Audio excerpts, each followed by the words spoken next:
Assalamualaikum warahmatullahi wabarakatuh. Alhamdulillahirabbil alamin.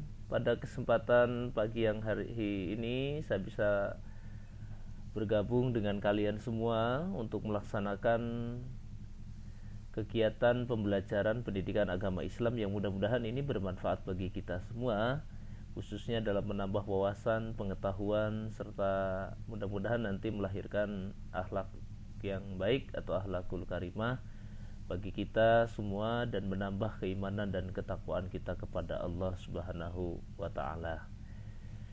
Anak-anakku semua yang Pak Guru cintai, pada kesempatan hari ini Pak Guru akan memberikan materi yang insya Allah ini materi pertama untuk kelas 9, yaitu tentang materinya adalah ini ya. Ini saya sendiri, saya perkenalkan, nama saya Tesur Afandi, lahir di Brebes ini. Tidak ada namanya di sini, ini kurikulum saya. Dan tempat kerja saya di SMP Negeri 2 Banyumas. Kemudian ruang lingkup dari materi yang saya sampaikan ini adalah satu, arti iman, macam-macam hari akhir, macam-macam takdir. Nah, ini semua tentunya akan menjadi semacam pemahaman sekaligus menjadi dasar bagi kita untuk mengetahui sejauh manakah sebenarnya pengetahuan kita tentang iman dan hari akhir dan sekaligus nanti takdir yang merupakan bentuk pelaksanaan atau implementasi dari qada dan qadar Allah. Baik anak-anakku semua, kita lanjut ke slide yang selanjutnya adalah satu, meyakini hari akhir, mengakhiri kebiasaan buruk. Dengan KD yang pertama yaitu memahami makna iman kepada hari akhir berdasarkan pengamatan terhadap dirinya, alam sekitar dan makhluk ciptaannya. Nah, ini kalau melihat KD ini tentu bahwa kita setelah nanti pembelajaran ini selesai, kalian yang pertama harus memahami dulu makna iman kepada hari akhir. Sebenarnya apa sih iman itu, kayak gitu. Terus kemudian setelah melakukan pengamatan kalian di luar, misalnya pengamatan terhadap kejadian atau peristiwa alam, misalnya di sekeliling kita kadang seperti ini. Misalnya hari akhir, orang setelah hidup ini mau kemana sih sebenarnya, kan gitu. Terus sebenarnya nanti ada balasan apa anda ya kalau kita berbuat baik, kalau kita berbuat jahat. Yang sering kita dengar atau yang sering kita baca, wa may ya'mal misqala dzarratin khairan yarah wa may ya'mal misqala dzarratin syarran yarah. Artinya barang siapa yang berbuat baik walaupun sebesar biji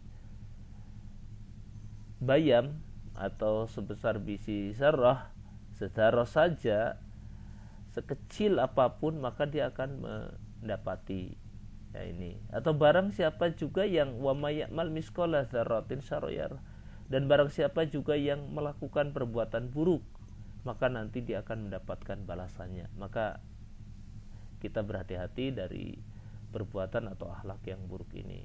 Nah, kemudian pada slide selanjutnya, pada slide yang ketiga, Pak Guru tampilkan di sini iman kepada hari akhir. Ini pengertian dasarnya, bahwa iman kepada hari akhir artinya meyakini bahwa seluruh alam termasuk dunia dan seisinya akan mengalami kehancuran. Nah, ini pasti karena kita makhluk, kita juga akan mati, manusia mati, semua yang bernyawa itu pasti mati, tidak ada yang abadi. Nah, inilah barangkali pengertian pada kita semua, terutama di sekeliling kita. Banyak juga hari-hari ini dengan ekstalasi yang sangat-sangat banyak sekali. Manusia juga sekarang lagi kena musibah dunia ini, termasuk wabah virus corona yang telah menghabiskan atau mematikan hampir, kalau di Indonesia sekarang sudah hampir tercatat sekitar 63.000 orang yang meninggal dunia karena COVID. Nah, ini harus kita jaga. Makanya Pak Guru menyarankan untuk selalu protokol kesehatan ini tetap kita jaga. Nah, selanjutnya apa sih yang membedakan antara alam nyata, alam gaib? Nah, ini sering kita, kalau kita membaca Al-Quran itu sebenarnya sudah ada semua. alam nyata, misalnya alam dunia. Nah ini makanya di situ dikatakan al-ard. Al-ard itu artinya bumi. Nah bumi ini adalah tempat manusia, tempat habitat manusia yang hidup di dunia. Ini alam dunia. Nah ini alam yang kita bisa lihat, alam yang kita bisa pegang, alam yang bisa kita raba, alam yang bisa kita sentuh. Nah ini yang disebut dengan alam nyata. Nah alam nyata ini bisa berubah, bisa rusak, bisa hancur. Termasuk alam ini sekeliling kita juga bisa hancur. Ya, gedung-gedung yang bertingkat katakanlah, mungkin kalau sudah masanya expired ya hancur juga. Nah, begitu juga dengan bentukan atau usaha yang dilakukan manusia. Misalnya membuat kursi, pasti suatu saat kursinya akan keropos karena kena rayap dan sebagainya. Nah, itu yang disebut dengan alam dunia. Jadi alam yang rusak begitu, alam yang bisa hancur, perubahan, alam yang bisa berubah gitu. Nah, sementara alam gaib ini alam yang tidak berubah, bahkan tidak bisa dilihat. Kayak gini, tempatnya malaikat, tempatnya Allah Subhanahu wa taala di aras nanti, atau bahkan tempatnya jin dan setan juga, karena memang tidak bisa dilihat oleh kacamata kita atau oleh penglihatan kita, oleh indera kita pun tidak sanggup untuk melihatnya. Tapi bisa atas izin Allah Subhanahu wa taala. Misalnya siapa ya? Misalnya contoh misalnya Nabi Muhammad Shallallahu Alaihi Wasallam di Isra Mi'rajkan, itu kan sesuatu yang memang sakral terjadi kayak gitu.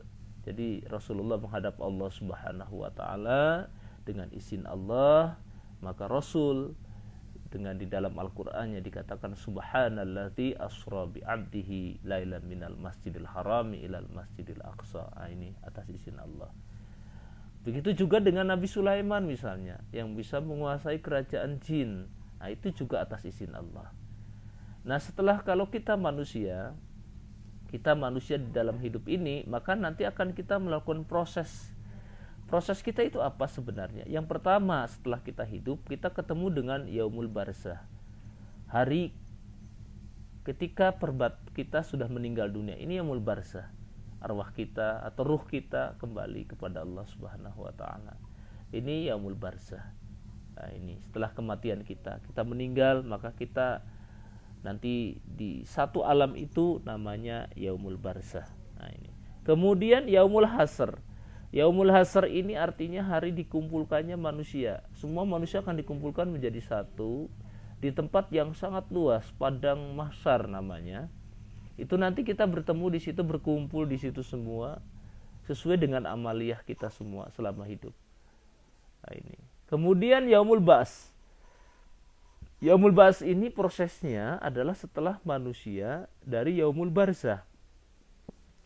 Ini dari yaumul barzah kemudian dia dikumpulkan, kemudian dibangkitkan lagi dalam bentuk yang berbeda-beda tentunya sesuai dengan amal lagi. Kemudian setelah itu kita akan melanjutkan lagi prosesnya kepada yaumul mizan, yaitu hari penimbangan amal. Disitulah nanti yang menentukan apakah amal kita, kebaikan kita lebih tinggi, lebih besar daripada keburukan kita. Nah disitulah Allah Subhanahu wa taala menimbang kita. Makanya kita harus perbanyak amal soleh. Nah selanjutnya pada slide yang ketiga ini juga saya tampilkan di sini bahwa ada dua kiamat ini sebenarnya yang harus kita ketahui. Pertama kiamat sughra atau kiamat kecil, terus yang kedua adalah kiamat kubro. Kiamat kubro adalah kiamat besar. Nah, maaf ini.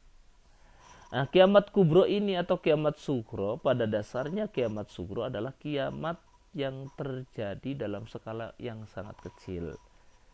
Misalnya ada musibah, gempa bumi, longsor, tsunami misalnya yang di Aceh itu, atau bahkan kematian misalnya, mati, ya itu sesuatu yang memang akan terjadi pada diri kita dan termasuk adalah kiamat kecil.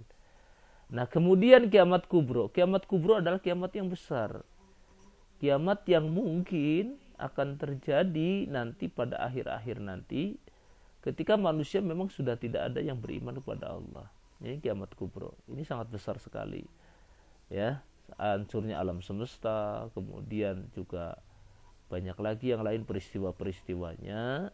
yang mendasari bagaimana sebenarnya kiamat kubur itu terjadi. Dan nauzubillah kalau kita sampai ketemu dengan kiamat kubur, saya tidak sanggup, kita tidak akan sanggup. Nah kemudian ini sini ada gambaran hari kiamat yang saya tampilkan di sini. Satu, hancurnya bangunan Mekah. Ini adalah usaha manusia, anak-anak, usaha manusia. Ini juga bisa hancur. Setiap usaha proses manusia yang dalam bentuk wujudnya diwujudkan dalam benda itu akan hancur semua. Bangunan-bangunan yang tinggi, Menara Eiffel katakanlah di Prancis kayak gitu, atau bangunan yang tertinggi di Qatar misalnya, itu juga akan hancur. Ya, itu yang selanjutnya ini saling berbenturan antar planet ini akan terjadi, anak-anak. Bumi mungkin Precarius atau Saturnus dan sebagainya, atau Pluto yang semakin dekat dengan bumi, atau matahari ya semakin panas karena memang banyak orang yang menggunakan rumah kaca dan sebagainya. Nah, kemudian hancurnya alam semesta ini sudah mulai pada longsor ini, bumi-bumi sudah tidak kuat karena memang banyak terjadi pengeboran ya. Nah, pengeboran ini yang sering kita kadang tidak mawas diri begitu. Nah, kemudian ini saya tampilkan di sini adalah video tentang hari kiamat. Mari kita lihat, kita saksikan video ini. Sedikit saja saya tampilkan hanya untuk memperkuat saja dari materi ini. Silahkan diperhatikan.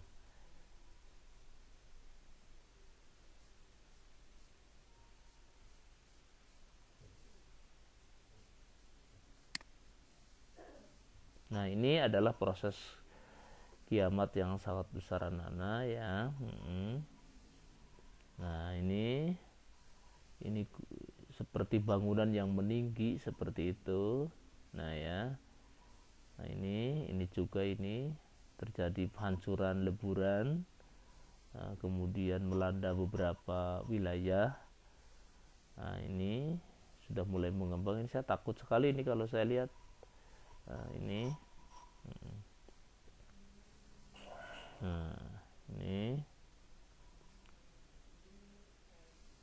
ini cuma sangat luar biasa terjadinya ya. Nah diperhatikan ini. Nah ini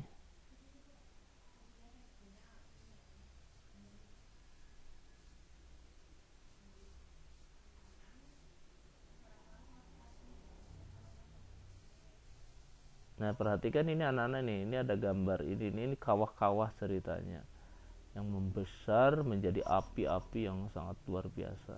Aduh, nauzubillah ini. Ya, kita harus takut ini. Ya, berlindung pada Allah. Ini juga kutub-kutub di daerah kutub utara, kutub selatan mulai rusak ya. Nah, terus terjadi ledakan lagi. Ini banyak ledakan-ledakan kalau gambar ini. Nah, ini adalah api neraka nanti, yaitu yang melalap api itu luar biasa, masya Allah ya. Kita takut sekali ini. Nah, itu sudah mulai menghancurkan dunia itu, terbakar semua ya.